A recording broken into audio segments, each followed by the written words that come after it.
One of the best and most underrated handheld gaming libraries of all time, the PlayStation Portable and the PlayStation Vita. Well, what if I told you you could play all of your favorite games from these libraries and hundreds more that you likely didn't get to experience all on one device? And it's never been cheaper than it currently is.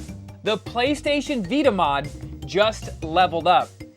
Let's talk about it. It is nothing new. You've been able to mod PSPs and Vitas for a very long time. And one of my favorite PSP mods is on the PSP Go. A lot of people forgot about this little device, but it's pretty awesome. And the PlayStation Vita mod that's been floating around for years now is an awesome mod.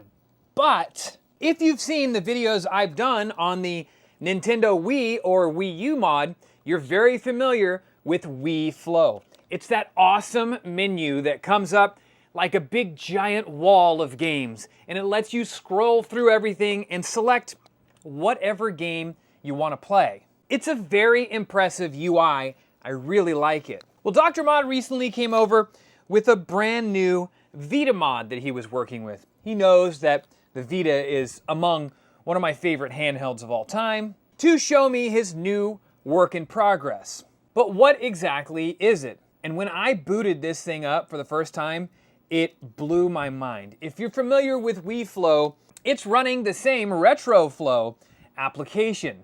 Now previously, the Vita mods that I had seen or had Dr. Mod do for me looked just like a PlayStation Vita when you boot it up. It had all of those bubbles, and inside the bubbles were, I think, 10 or 12 different game icons. But each of those bubbles or folders could only hold so many games. So you ended up with dozens of Vita folders or bubbles on your page that you had to scroll through.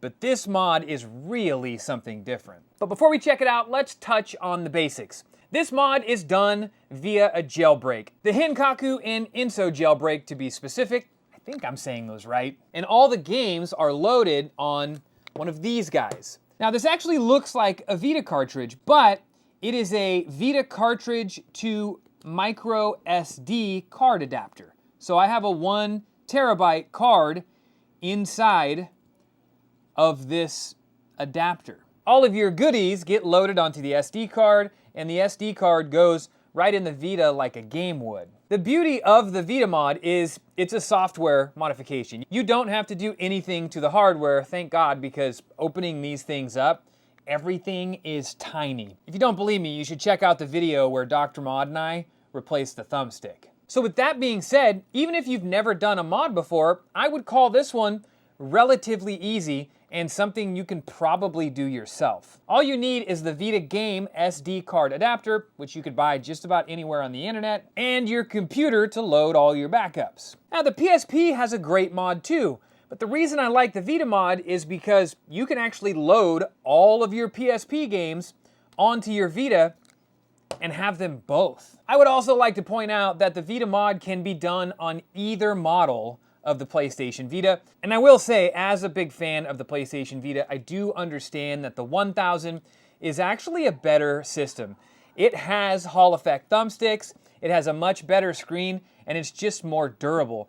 But the color options of the Vita 2000 and the profile, I just like how this thing looks so much better. But here's the other bit of good news. You could buy either one of these for well under $100. In fact, the Vita 2000 you can import in like bundles from Japan for almost nothing. And the beauty is, if you're gonna mod it, kind of doesn't matter where you get it from.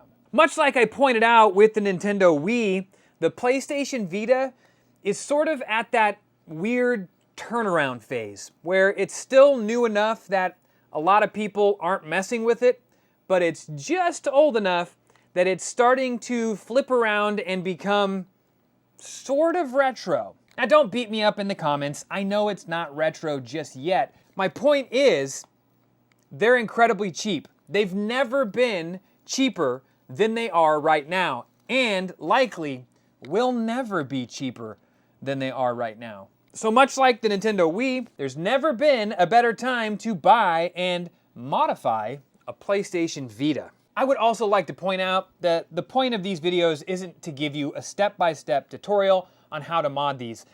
These mods and the Wii mod are incredibly easy. You really don't even need a step-by-step tutorial. But if that's what you're looking for, there are plenty of other places on the internet where you can find something like that. The whole purpose of these videos is to show you the awesome stuff that consoles like these, or consoles that you likely already have in your collection or collecting dust in your closet, are capable of. All right, so for starters, when you boot this Vita up, it's going to look very similar. Y'all familiar with this.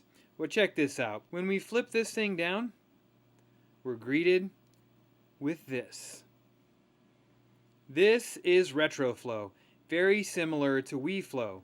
It's going to give you box art of all of your PlayStation Vita backups that are installed on this system. One of the things I really love about RetroFlow is it allows you to not only change your background, but download box art and change the menu music. I personally choose to use the Vita menu music because the Vita menu music is incredibly nostalgic for me. But as you can see, I have hundreds of Vita games on here. And even though this is a Vita, it's not just about Vita games. Let's check out the Adrenaline launcher. I'm sure you're familiar with that noise and this screen. Adrenaline is a PSP emulator. All the PSP games are organized in alphabetical order. They also display box art and menu information. And much like the Vita side of things, I have hundreds of PSP games on here, which of course includes some of the greatest games ever made. So most of you are familiar with the Vita looking like this. And if you have a modded Vita, you're familiar with it looking like this. Hundreds of games to scroll through unless you created folders. Now, we're going to take a look at some of the other stuff that's on here. This thing is loaded up with a slew of PlayStation 1 games as well. That's a pretty thorough PlayStation collection. All right, now, let's take a look at some of the other goodies that are on here.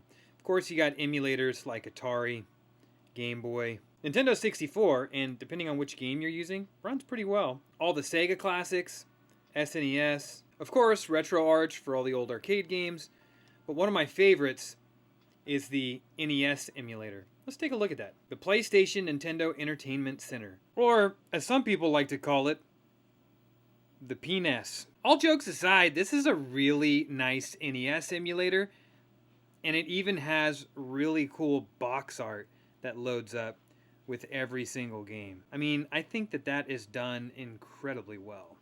So there you go. If you could have every PSP and Vita game, not to mention thousands of other emulators, on one device, why wouldn't you do it? The PlayStation Vita mod was already among one of my favorite mods currently. And now that RetroFlow is running on this thing, I love it even more. I highly suggest giving these mods a try. They're very easy. Now, where you decide to get your backups is totally up to you. But if you think modding something like this is above your pay grade, you could always shoot Dr. Mod an email. His email is always in the description of these videos, and that's who does all of my mods for me. If you missed the video on that incredibly awesome Nintendo Wii mod I was talking about earlier, you should check it out. The video is right here. If you don't want to miss more videos like this in the future, you should subscribe to the channel right here. And until next time, enjoy the journey.